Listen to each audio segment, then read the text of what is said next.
Well, we met very briefly. I mean, we met quickly. You know, Jim was looking for me for years, you know, according to his relationship with God, and it took time. We found each other. Long story short, we both clicked as soon as we saw each other, as soon as we looked at each other in the eyes. And I mean, I fell in love with his spirit. He fell in love with my spirit. And now we're working together to make our world a better place. Sums it up in a nutshell. A lot of people say that he was the greatest player to ever live. Yeah. And some people obviously here are biased towards you being the greatest linebacker, if not the greatest player ever. Does this kind of thinking enter your thoughts at all, or is it something that will happen later on? Absolutely not. No, don't make me lie today. It has to cross your mind. If it doesn't, you don't know what you're chasing. I don't think it's about taking over. I just think it's about, the motto is simple. Don't stop until it's over. Just keep going. And wherever you end up at, that's where you end up at. We'll see. I'm with the legendary Jim Brown, and so pleased to be joined with him here on Fox 1370 Sports Radio Baltimore. Let's talk about what is bringing you here to town, and that is one Ray Lewis, is it not? Oh yes, Ray Lewis is a fantastic human being. He does unbelievable work for young people. He's a community person. He's an active player. He's a great player. And I run American. My organization does similar things. And we're joining forces. So I'm here to support what he's doing and to let him know that I'm a good team player. And collectively, we can make a great impact, I think, on this country. Where did you and Ray, Mr. Brown, first run into each other? The year that the Ravens won the Super Bowl, during training camp, I came in to speak. And I got Ray to speak at that time, and I got to know him at that time. And then later, before the season, I came back with Spike Lee, who was doing Jim Brown All-American, and also spoke to the team. So that's how I got familiar with him. But I've followed him ever since, and he's a fantastic inspiration to those team members. And if you could duplicate him, you'd have a fantastic world. A lot of similarities between you two, although you played on different sides of the football. Do you embrace the title? I'll give it to you. Best football player of all time. I know Ray wants to be the greatest linebacker of all time. No, I don't deal with who's the greatest. I deal with greatness, and greatness is shared by many. And when a young man is playing, he is supposed to strive to be the best, but particularly the best that he can be. That's all he'll ever be anyway, the best you can be. But there's room for a lot of us, and when I say that he is the man, he is to me the most inspirational player in the game today, then that means a lot. And I can back that up because he truly is. He likes to rally his teammates a lot. You see him get them involved as much as possible. He's like an extra coach on the field at times. Were you that way during your playing career, as vociferous as Ray? I was that way in a different way. I was quiet, but I studied, I inspired, I showed up to practice on time. I did the things the way you're supposed to do them, and my teammates had to follow. But he is a more vocal, he demonstrates physically, and he also deals with it mentally. So he does the whole deal. I did the quiet deal, and that's a big difference between us. When you come back to Baltimore, what type of memories do you have, Jim Brown? Well, I remember Art Modell, the team that came to Baltimore. They left the colors and the name in Cleveland. They created the Ravens. They performed tremendously. Ozzie Newsome is a fantastic football mind. Art Modell was able to make a deal that gave him dignity.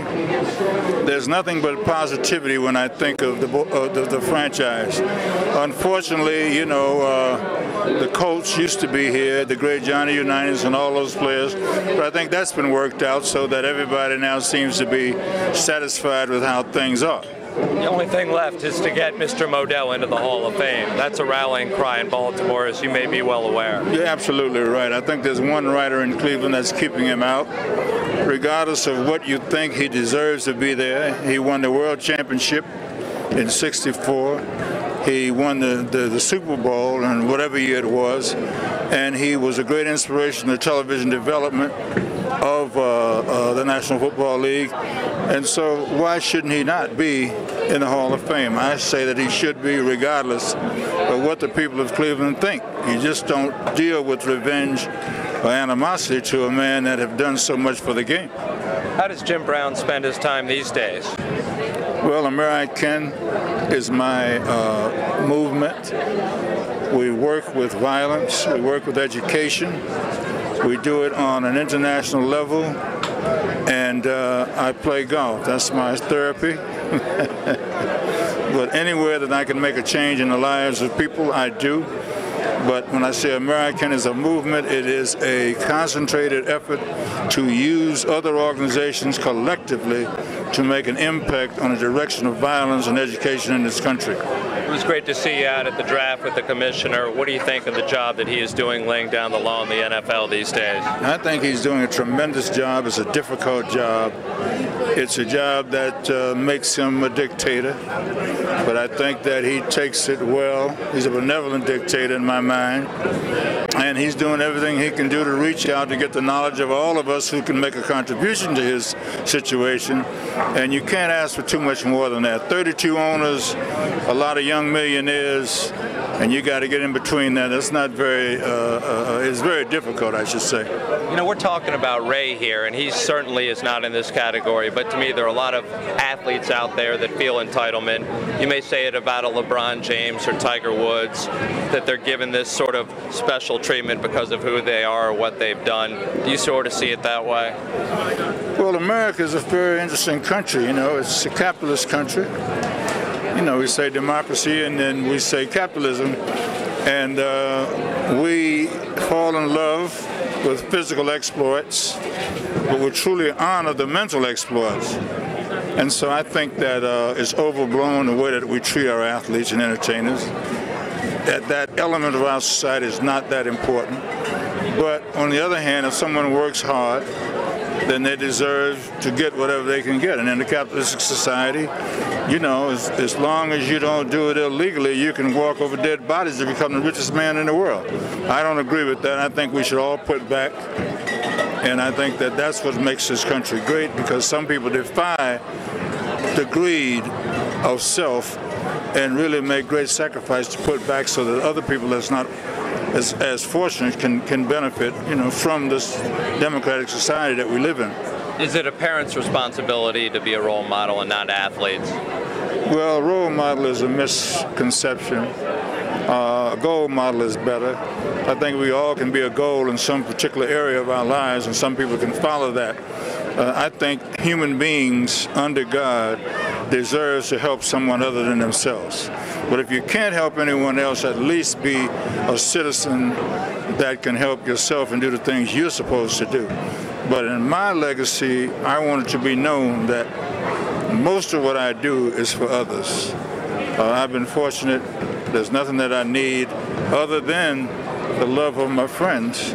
So why should I not use my last days to make as much of a contribution as I can? You still feel that love wherever you go, I assume. You're feeling it here in Baltimore this weekend. Actually, you know, I'm glad you said that, because I do. And I think it comes from standing up over the years and being consistent. And people, regardless of how they think they feel, when they see me, they seem to understand. And I take time with people, and each human being to me is as important as any other human being. So I enjoy that kind of love, and I believe it's real. And that's the good part of it, because if it's real, then it's okay. All I've done is heard things about you, and I'm so pleased and privileged to finally meet you. We have this friend in JT the Brick. I've heard you on his radio show, but I've always wanted to talk with you and pick your brain about so many subjects, because you're more than just an athlete to so many people. You were a lacrosse player, for goodness sake. It's a big deal around here, Jim Brown. Well, yes, this is a home of lacrosse. Most people don't know that. You're regarded as the greatest ever. Well, John Hopkins is regarded as the greatest team, the greatest school, the inventor of lacrosse. The Indians invented it, but it's a great game. It's a team game, and we all play it because we love it. But I'm glad to be here in the home of lacrosse, because we did play an all-star game down here and beat the South in my senior year. And they never forgot it, so I got letters forever after that, and it was very complimentary. So lacrosse is our lovely secret. We only play it because we love it, and now I'm in the home of lacrosse here in the Baltimore area. We talked about LeBron James. Your advice for this kid who is now waiting and waiting, or maybe he's not, knows where he's going to go with his life? You know, it's so unfortunate that a man that's got so much would feel so bad right now because of what he couldn't do. I think he's being treated unfairly. I think the expectations was too high, and I don't think he's going to stay in Cleveland because of it. I think as one man, there's only so much you can do, and for people to analyze you and to basically say humiliating things about you when you've given all those things through the years to that franchise, I think it's an atrocity. I respect him. He's a 25-year-old kid, and he is a kid, although he's taking responsibility of not really having a father. It's he and his mother, and he's well-spoken, and he's a team player, unselfish person. So I do not think that they should put everything on the fact that in 2 games he did not do what was expected of him. You're an icon in Cleveland, so you think he's going to leave his hometown? I think he's going to leave, and I think that the treatment that he's getting right now is going to be the motivating factor. If he doesn't, it would be a fantastic thing. But if everything is depending upon winning a championship when people think you should, that's not right, because it doesn't happen that way. The championship is special. There's a lot of circumstances that's involved. It's a team game, and we do not know the elements that are involved with winning that championship. So if you believe in a human being, stick with them when they're up and stick with them when they're down. And in conclusion, that's what we love about Ray and with you. One team only. Say that again? Ray's a Raven, you're a Cleveland Brown. Oh, absolutely. You know, I'm a Brown for life. They can't take it away from me. I try to disengage, but I really can't. So when they fire me or they bring in a new GM or president, they don't want me around, I still have to give my services free because I'm still a Brown. So it's kind of ironic, but I'll be a Cleveland Brown forever. Mr. Brown, thanks for taking the time here in Baltimore to be with us. Thank you for the intelligence, my man. Jim Brown, the great Jim Brown, with us here on Fox 1370 Sports Radio, Sports with Coleman. Back with more after this. Thank you so much. I was wondering if I could ask you memories of Ernie Davis. Oh yeah, Ernie Davis was a great human being. He crossed all lines. He was a human being that even racist people liked.